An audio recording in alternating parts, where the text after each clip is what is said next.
She's always so smiley. It's so hard not to just have this sort of contagious feel-good moment when Amber Mac walks into a room. How you doing? I'm doing great. Obviously, I'm smiling, so life is good. I can't complain. Are you always so smiley? I think I always ask you this, and now I'm intimidated because of the mind that you have, your retention ability. And so I will probably just end up asking you questions, and you're going to look at me and go, Todd, you asked me that in the past. No. But are you always so smiley? I am. I've always been a smiley kid. Like, as a child, I was always smiling. Like, I would enter races and I would lose, and I would just smile and go up and just, I don't know. I just was one of those people who was smiling all the time. Really? Always just, so you're a happy-go-lucky child, and that translates into you being a happy-go-lucky adult? I guess so, yeah. I'm usually pretty positive and pretty happy, and no reason not to be. Well, for you especially. I mean, I saw you off air before the show started, and I said, Amber Mac, my goodness. Not only are you now doing a show here on SiriusXM, so welcome to the family. Thank you That's so really much. good news. And we'll talk about that in a second. But your Facebook page has 360,000 plus likes. I mean, that's cachet in this world, in this time that we live in. And congratulations to you. Well, thank you so much. It does take a lot of hard work. As you know, I know you guys do a lot on social media, and it's a ton of work, right? All day, all night, I'm thinking about what I'm going to post and trying to come up with good content. And it's harder than ever on Facebook, because the reality is on Facebook is they decide with an algorithm what people are going to see. It's not just about good content anymore. The reality is they decide, if you run a page, what people are going to see based on the type of content. So it's really become more of a game in many ways. So it's not easy. I'm so happy you brought that up. How are these algorithms working? Because I sometimes, and Jay and I, we help, but Jay's like one of the admins on our Facebook page. And sometimes we'll literally, even though we only have 6,000 likes, we'll get a post that goes to 118,000 people. And it's not like a sponsored ad or anything. And then we'll have a post, and I think it's a great post, and it goes to literally 11 people. Do you know, have you, Amber Mac, who's a tech guru, do you understand these algorithms better than the regular person? A little bit. Well, first of all, hi, Jay. Hey there. I didn't say hi yet, so I feel badly. But I understand them a little bit, but they change them all the time, right? And it's not as though they publicize what exactly they're doing, but they do base it on a combination of things. One is the language that you use. If you're really trying to sell something, they will hide your post. That's the reality of things. You can't really try to push or sell something. If you use images, you'll notice that you have a better chance of attracting a larger audience as far as engagement. The same thing as Instagram. If you post on Instagram and you cross-link to your Facebook page, they'll probably get viewed more. They don't like it as much when you post YouTube videos because they don't really own that experience. If it's an Instagram video, they'll give you a little more love.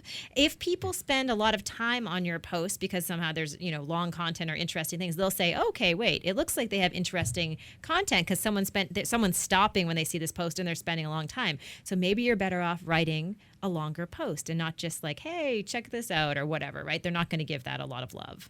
So sometimes it's worth making the investment. And that's true. I find the interesting thing about Facebook is I find that when I do a heartfelt post, that it's actually viewed a lot, that people do sort of invest their time into that kind of stuff where I'll write a nice little message, whether it's a wedding anniversary or, excited for a child to arrive, and then that gets talked about, that gets shared a lot. And then we try and promote the show a ton. Yes. And a lot of it is the YouTube videos, which, I get disappointed in that only 100 people will watch. Isn't that interesting? So it's also, you gotta factor in what they own, what Facebook is a part of, what they're invested in. Yeah, that's part of it as well. Did you have a question, Jay? Yeah, anytime I take a photo with a celebrity, because we meet a lot of celebrities on the show, I end up getting a call from an ex-girlfriend. Does that have anything to do with Facebook? Or is that in their algorithm? That's an after-show conversation that we can have. I cannot solve your dating problems. Maybe Tinder can help. I don't know.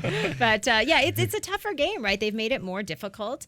And at the end of the day, we all kind of suffer because it's hard to be able to build up an audience. But if you write heartfelt things, if you post pictures and you really post pictures about your family or things that are more personal, they tend to just do better on Facebook. But you don't always have time for that, unfortunately. But that's what they want. Do sponsor posts help, and do the ads on the side help, or is there a better sort of thought process in that to grow an audience? Yeah, sponsored posts really do help. And people think, oh, I don't have money to create sponsored posts. They're very inexpensive. I've run posts before when we started the feed on SiriusXM.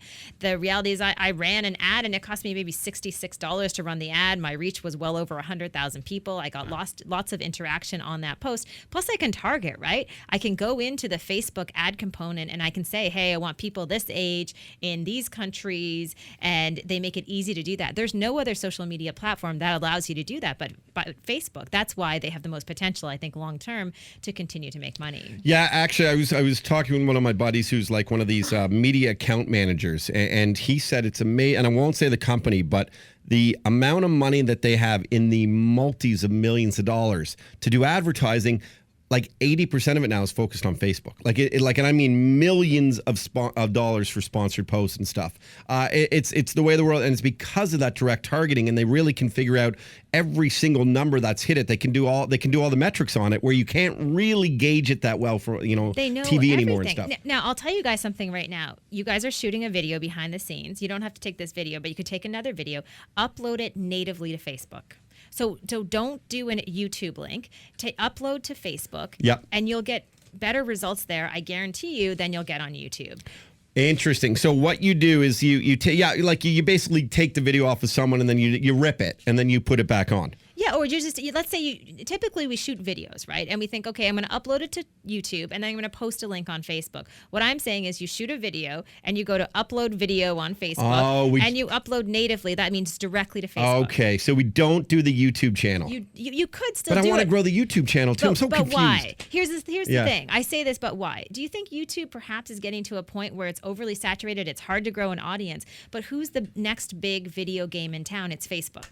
So Facebook has said already they're reaching the point where they're competitive with YouTube, with the amount of video that's being viewed. And Sheryl Sandberg, the COO of Facebook, has said for advertisers, Facebook is the video on Facebook is the next big platform. So they're going to push and give more attention to your video if you upload it directly to Facebook than if you post to YouTube. Do it both places and see what happens. That's good. And then tell me what happens. And that's a great. I mean, I love it. Thank you. We'll be your guinea pigs any day, Amber Mac. Do it. Yeah, upload, no, I'm serious. And then see the differences in views. And I guarantee you, Facebook will probably have more views. What a good idea. And now, would you recommend a time length of videos, though? Should we keep it short? Yeah, a few minutes. I wouldn't go over a few minutes. And I would just test it out and just to get a sense of what's happening, because it may be that in a year or 2 years, everybody is clamoring to figure out, like, oh, I got to get my videos on Facebook because that's the biggest platform, right? Wow. So we grow sort of your popularity through Facebook, through the videos, like instead, because the one thing with YouTube, though, it's the goal of, wow, I can monetize this one day. I can really monetize it one day. You can't do that in Facebook, can you? Well, you will be able to. I mean, they'll figure out a way that you're able to do the same sort of thing. I think they're going to give YouTube a run for their money in the next year or two, and they're going to be head-to-head as far as views, right? And so it's better to get in now. We've seen that with all the social platforms. People are always like, oh, how'd you get this many Twitter followers? I just start early. It's not as though I'm some genius in the tech space. I just start early, and I stay, and I commit to those platforms. I don't think it hurts that your profile pic, like, you're a beautiful girl, too. Like, it's nice, right? It's not, rather than seeing like Jay or I there going, hey, check out this new camera review.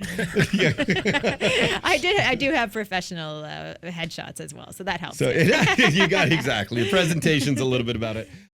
Hey, I'm Jay Brody. Subscribe to our YouTube channel and leave a comment. We read the best ones on the air.